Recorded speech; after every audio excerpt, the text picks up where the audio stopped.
The Tudors Dynasty Podcast.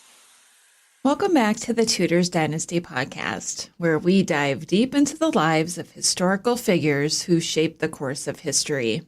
I'm your host, Rebecca Larson. Today we're exploring the stories of two remarkable women from medieval Europe, Eleanor de Bohun, Duchess of Gloucester, and Blanche of Navarre, Queen of France. Both of these women lived lives marked by tragedy, resilience, and powerful family connections that had long-lasting impacts on their respective kingdoms. In the first part, we'll look at the life of Eleanor de Bohun, and in the second, we'll shift focus to Blanche of Navarre, a queen who faced an incredible amount of adversity during her time on the French throne. But let's begin with Eleanor. Eleanor de Bohun was born around 1366 into one of the most prestigious families in England. Her father, Humphrey de Bohun, the 7th Earl of Hereford, Essex, and Northampton, was a powerful nobleman with strong ties to the royal family. Eleanor's mother, Joan Fitzalan, further secured her place in the upper echelons of society. But it's Eleanor's maternal lineage that's particularly notable. She was the great-granddaughter of King Edward I, making her bloodline one of royal significance. The de Bohun family wielded significant influence. Eleanor's position at the heart of England's noble web positioned her for a marriage that would place her at the center of the political stage. In 1376, Eleanor married Thomas of Woodstock, the youngest son of King Edward III. This union further cemented her status in the medieval aristocracy. Thomas was given the title Duke of Gloucester by his nephew, King Richard II, a promotion that made Eleanor a duchess as well. While their marriage was politically advantageous, it's believed that Eleanor and Thomas shared a deep affection for each other, a somewhat rare occurrence among noble marriages of the time, where alliances were primarily political. They had 4 children, though their eldest son, Humphrey, tragically died young, while the others would play important roles in the future of England's political landscape. Like many of the time, Eleanor's life was fraught with challenges. Thomas was one of the Lords Appellant, a group of noblemen who sought to curb the power of Richard II. This rebellion was a direct challenge to royal authority, and though it briefly succeeded, it eventually led to tragedy for Eleanor. In 1397, Thomas was arrested by Richard II's forces and sent to Calais, where he was secretly murdered, likely under the king's orders. Eleanor's world was shattered. She was now a widow, her husband branded a traitor, and her family's fortune severely diminished. But her connection to the de Bohun name and her royal bloodline protected her from the worst of Richard's retribution. Following her husband's death, Eleanor sought solace in the church. Her life took a profound turn toward piety when she joined a convent. There, Eleanor embraced a life of spiritual contemplation, withdrawing from the politics of court.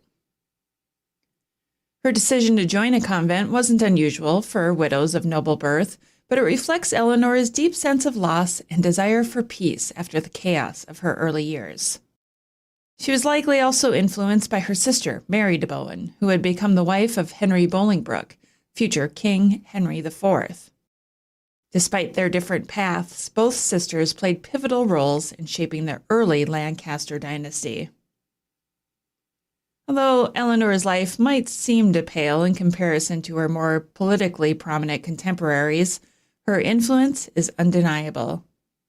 Her children continued the de Bohun lineage, and her personal piety helped cement the tradition of noble women retiring to religious life, a common theme in medieval aristocracy.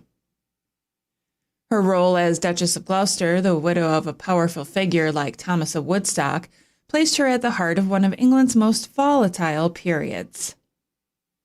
Eleanor de Bohun died on the 3rd of October, 1399, and was buried at the Chapel of St. Edmund in Westminster Abbey. Now let's turn to our second story of this episode, the life of Blanche of Navarre, Queen of France. Like Eleanor de Bohun, Blanche's life was shaped by political alliances, royal marriages, and the ever-shifting balance of power in medieval Europe. Blanche of Navarre was born around 1331 into the royal family of Navarre, a small but strategically important kingdom in the Pyrenees that often found itself caught between the ambitions of France and Spain. Her father, King Philip III of Navarre, was known as Philip the Noble, and her mother, Joan II of Navarre, was a formidable queen in her own right, ruling Navarre after her own father's complicated succession to the French throne. Blanche's royal bloodline made her a valuable pawn in European politics, and like so many noble women of her time, her marriage was destined to be an important political arrangement.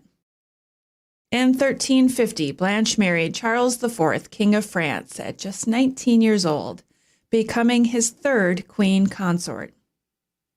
Charles IV, known as the Fair, was nearing the end of his reign when they wed, and their marriage was as much about political strategy as it was about securing heirs for the French crown. Unfortunately, Blanche's reign as queen consort was short-lived. Charles IV died just 6 years after their wedding in 1356, leaving Blanche a widow at 25 with no children. This lack of an heir would have significant consequences for France. Charles's death marked the end of the direct Capetian line that had ruled France for centuries, leading to a succession crisis that would eventually contribute to the outbreak of the 100 Years' War. Blanche's position as queen without an heir placed her in a precarious position. She was a queen dowager in a volatile time, but despite these challenges, Blanche managed to retain her dignity and status. She returned to Navarre, where she would spend the remainder of her life in relative peace, far from the turmoil of French court. Unlike many of her contemporaries who were forced to remarry for political alliances, Blanche remained a widow for the rest of her life, perhaps an indication of her unwillingness to be used again as a political pawn. Blanche's widowhood coincided with one of the most politically complex periods in European history. Her Navarrese roots placed her in the middle of a tug-of-war between France and England, with both powers vying for influence in the small but strategically vital kingdom. Although she largely stayed out of these political battles, Blanche's family ties meant that her life was never truly free from their shadow. Her brother, Charles II of Navarre, known as Charles the Bad, was a notorious figure during this period, frequently switching sides between England and France in an attempt to secure more power for Navarre. Blanche's role as Queen Dowager, while less dramatic than her brother's political maneuvers, reflected the quieter resilience and influence that royal women could exert, even when sidelined from direct governance. Blanche's life might seem understated compared to other queens, but her significance is twofold. First, her inability to provide an heir for Charles IV marked the end of the Capetian dynasty and set the stage for the French succession crisis. Secondly, her long widowhood, unmarred by further political marriages, allowed her to carve out a unique position in the medieval world, a former queen consort who quietly lived out her days in relative peace. She died on the 5th of October, 1398, having outlived many of her contemporaries, and was buried in Navarre. From Eleanor de Bohun's life during the Wars of the Roses to Blanche of Navarre's brief reign in France, both of these women's stories highlight the vital roles noble and royal women played in shaping the political landscapes of their time. Whether they were engaged in the thick of political intrigue or choosing a life of religious devotion, these women helped to navigate the shifting tides of power in medieval Europe.